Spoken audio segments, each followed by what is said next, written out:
De quoi je me mêle sur rmc.fr et 01net TV. François Sorel. Et c'est de quoi je me mêle, l'actualité des nouvelles techno. Merci d'être là. Comment choisir son smartphone, surtout si on a un budget resserré. C'est ça qui est génial, c'est qu'aujourd'hui, avec la démocratisation des nouvelles technologies, on peut trouver des smartphones qui tiennent véritablement la route à moins de 200 € et on peut même parfois descendre cette barrière de quelques dizaines d'euros.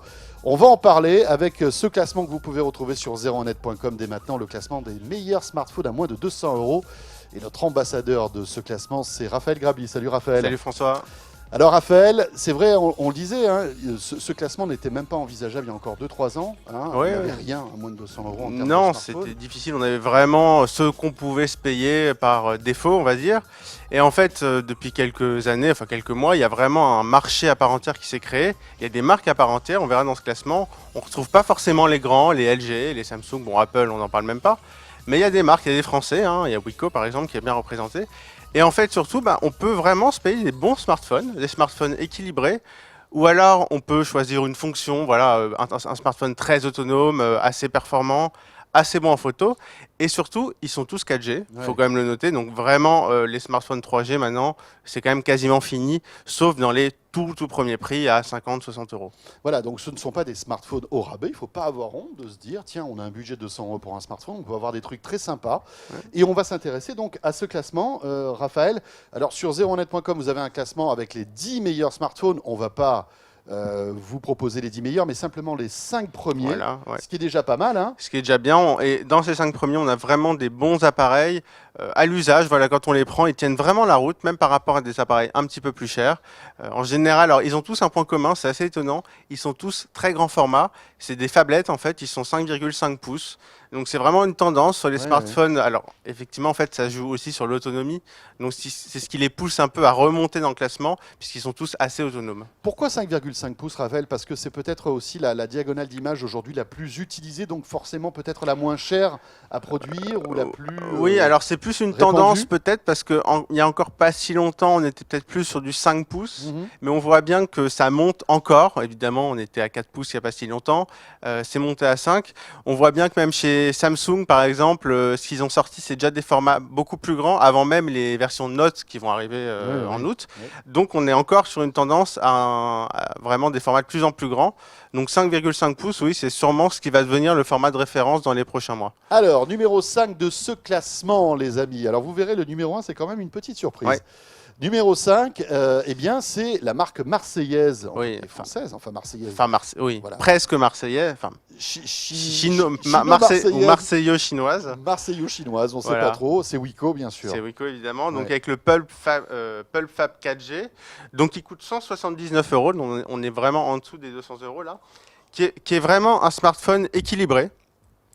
Ils ont fait attention au design, à l'arrière, on a un effet cuir, alors, c'est pas du cuir, c'est du plastique. Simplement, moi, j'ai pu le tester, par exemple, il n'y a pas si longtemps. Et au toucher, ça fait pas non, ça fait pas cheap. C'est vraiment réussi. Ouais. On a un écran HD qui est assez lumineux, donc vous l'utiliserez au soleil. Évidemment, de toute façon, à Marseille, il vaut mieux. Donc, vraiment, non, mais il a vraiment un bon écran, bien défini, lumineux. Il a un Snapdragon 410, donc c'est vraiment dans la moyenne des smartphones à ces prix-là. Donc c'est du Snapdragon, c'est quand même. Oui, c'est du Snapdragon. Avant, on avait beaucoup de Mediatek, par exemple. Oui. Là, on arrive de plus en plus chez Qualcomm, donc on peut jouer à beaucoup de jeux. Alors, pas en poussant, comme d'habitude, les graphismes au maximum, mais on peut jouer tranquillement. Il a une bonne autonomie. Le seul petit point négatif, on va dire, c'est la photo qui est peut-être pas exceptionnelle. Voilà. Donc ce Wiko Pulp Fab 4G qui est 5e de ce classement, qui a, on le disait, à moins de 180 €. Et regardez bien sur le web parce que parfois on n'est pas à l'abri de petites promos. Voilà, alors les prix qu'on donne nous, c'est les prix constructeurs. Souvent, on peut trouver vraiment des rabais, surtout en ce moment avec les soldes. On peut trouver pour des dizaines d'euros en moins encore des rabais vraiment intéressants. Tu disais tout à l'heure, vous verrez aussi dans ce classement, il n'y a pas de marque premium de smartphone. Il n'y a pas de Samsung, il n'y a pas d'LG, il n'y a pas de HTC, encore moins Apple, bien évidemment, tu l'as dit. Mais il y a des marques qui se sont positionnées sur ce marché du smartphone entrée moyenne gamme, c'est étonnant. Et c'est le cas d'Acer qui est numéro 4. Exactement, avec le Acer Liquid Z630, alors qui coûte 199 €, donc on est pile dans les clous.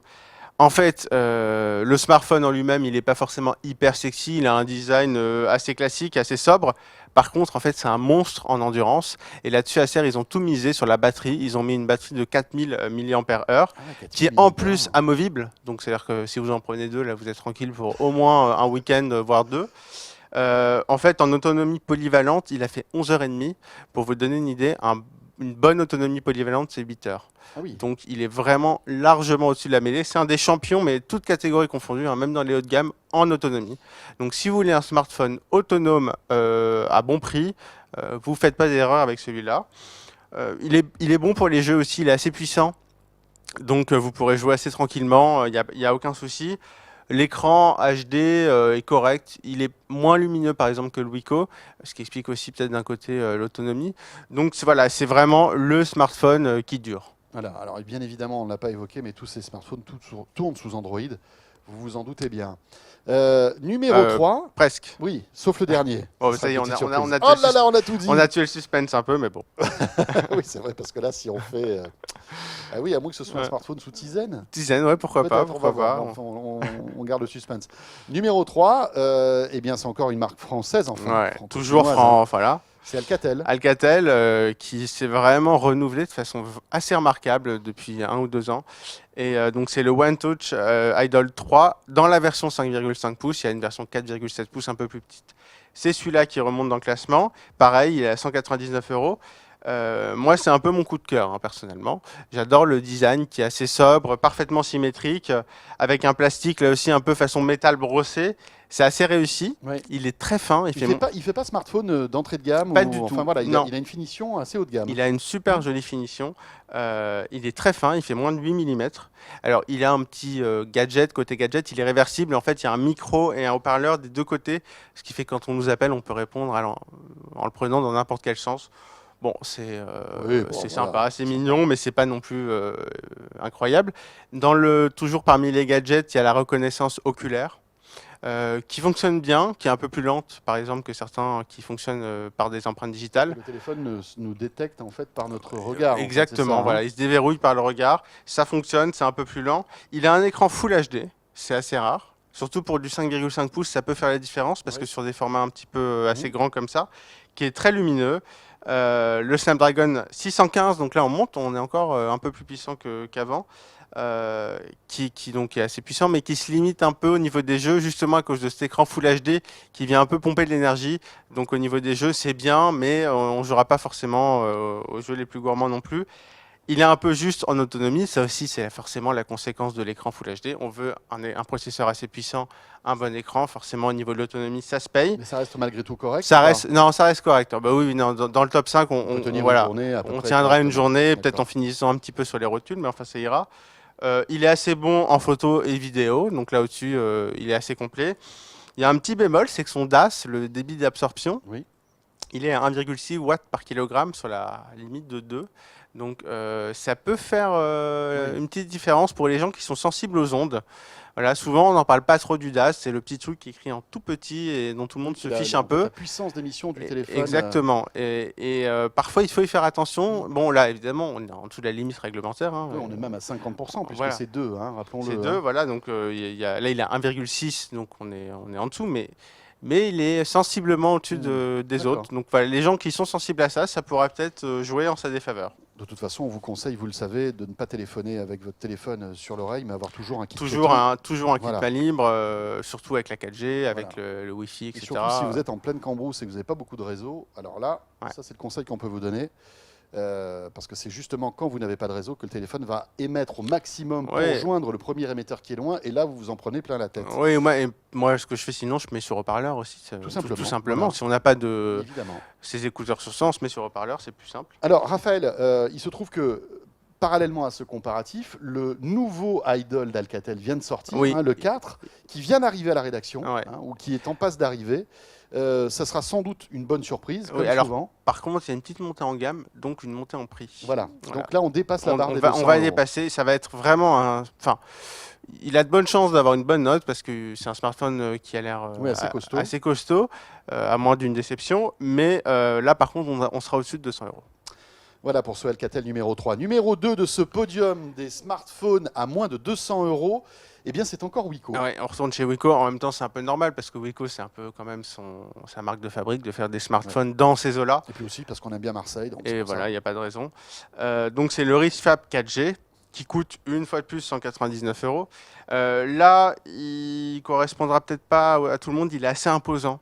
Donc 5,5 pouces aussi, mais il a un design assez massif, très carré. Il faut avoir des grandes mains. Voilà, il faut avoir des grandes mains. En fait, l'écran, il y a beaucoup de place en fait un peu perdue autour de l'écran. Donc il va falloir s'y habituer ou passer à autre chose. Par contre, ce qui est sympa, c'est bon, l'écran est bon, il est très bien, il est lumineux, il est de bonne qualité. Il y a un emplacement à la fois double SIM et un lecteur de carte mémoire. Donc ça, c'est pour les gens qui veulent faire stocker beaucoup de choses, beaucoup de fichiers. Il a une très bonne autonomie, d'où peut-être le design un petit peu massif. Après, au niveau puissance, il est dans la moyenne, rien d'exceptionnel. Voilà. Et puis on va terminer ce classement par le numéro 1. La surprise, qui est numéro 1 de ce top 10 des smartphones à moins de 200 €? Eh bien, c'est un Microsoft Lumia 640 XL 4G. Voilà, oui, c'est un Windows Lumia Phone qui arrive numéro 1 de ce classement. Voilà. Alors en fait, il arrive dans ce classement, il était plus cher, c'est parce qu'il y a une baisse de prix. Microsoft l'a baissé à 189 €. Voilà, on va pas se cacher, hein. Microsoft brade ses smartphones comme puisqu'on sait qu'il lève le pied, voilà, exactement. voire même arrête peut-être la production de smartphones en leur nom. Donc évidemment, ils ont du stock. Et voilà, et puis c'est aussi le moment de rappeler pourquoi notre classement, pourquoi il remonte en tête du classement. Ouais. C'est parce que notre classement, c'est un classement aussi de notre technique. Donc techniquement, il est assez équilibré, il est bon à peu près partout. Par contre, il n'y a pas le côté on n'aime pas Windows Phone, c'est dans le classement, forcément, ça n'apparaît pas. Donc on est bien conscient qu'il ne correspondra pas forcément à tout le monde, d'autant plus qu'il est 5,7 pouces. Oui, donc là, il est encore plus grand. Je disais qu'il n'y avait que des 5,5. Non, il y en a un qui est 5,7. Donc vraiment, il ne correspondra pas forcément à tout le monde. Par contre, ceux qui aiment bien l'environnement Windows Phone, il correspondra très bien. Il a un appareil photo 13 mégapixels, donc c'est une de ses forces aussi. Il est très réactif, il est très rapide, ça c'est aussi une de ses forces. Donc vraiment au niveau des tâches du quotidien, c'est vraiment bien. Forcément, un autre bémol, c'est lié à Windows, c'est que le côté applicatif est moins riche, le magasin d'applications est un peu plus restreint. Ça c'est le moins qu'on puisse dire, ça peut être peut-être même un paramètre éliminatoire. Hein, voilà, pour beaucoup. Par exemple, voilà, il faut savoir que sur Windows Phone, il n'y a pas Snapchat, par exemple. Voilà, ça tout bête. Il y a une pétition d'ailleurs. Oui, pour avoir Snapchat sur Windows. Oui, mais malgré tout, il n'y a pas Snapchat, malgré cette pétition. Exactement. Et en plus de ça, lui, il est endurant. Il est très endurant. Donc, il a vraiment un très bon équilibre, un peu tiré vers le haut. On va dire que c'est une parenthèse dans le classement. Il est en premier. Voilà. C'est pas forcément celui qu'on va vous conseiller. Non. Moi, à titre personnel, moi j'ai un petit coup de cœur pour l'Alcatel. Voilà. Surtout comme il y a le 4 qui arrive, il y aura peut-être une baisse de prix sans encore. Doute. Voilà. À noter aussi que dans ce classement ne figurent pas les nouveaux Wiko, les Ufil, qui ont été annoncés à Barcelone et qui arrivent là dans les magasins, qui sont à moins de 200 €. Alors, on ne les a pas encore testés, donc on vous invite à attendre peut-être quelques jours encore. Mais c'est ce qu'on disait tout à l'heure, justement, parmi l'évolution de ce marché des téléphones à moins de 200 €, enfin des smartphones à moins de 200 €. C'est qu'on a de plus en plus de choses. Et là, on a de plus en plus le capteur d'empreinte digitale qui était réservé à l'élite, entre guillemets. Voilà, maintenant, on en trouve à moins de 200 €. Et j'ai testé un smartphone chinois, le Vernitor, il y a quelques temps, qui coûte 120 €, qui l'a aussi. En Chine, on a des smartphones à une centaine d'euros qui l'ont. Donc, le capteur d'empreinte digitale, je crois que ça va être vraiment ce qui va arriver en masse. Voilà. Sur l'entrée de gamme. Voilà, et ça va arriver maintenant à peu près partout sur l'entrée de gamme. Ouais. Impressionnant. Eh bien, c'est tant mieux pour tous ceux qui ont envie de s'offrir un smartphone avec des fonctionnalités haut de gamme sans évidemment se ruiner. Ça, c'est cool. Exactement. Voilà, et si vous voulez en savoir plus concernant ce top 10 des meilleurs smartphones à moins de 200 €, eh bien, c'est sur 01net.com. Merci beaucoup, Raphaël Grabli. Merci, François. Raphaël Grabli, donc journaliste à 01net.com. Ce de quoi je me mêle est terminé. Merci de nous avoir suivis. On se retrouve bien sûr le week-end prochain, vous savez, chaque vendredi pour toute l'actualité high-tech. D'ici là, portez-vous bien. Mon Twitter FSorel et puis n'hésitez pas à nous rejoindre aussi sur la page Facebook de quoi je me mêle qui vous attend. Vous cliquez sur j'aime. À très vite. De quoi je me mêle sur rmc.fr et 01net TV.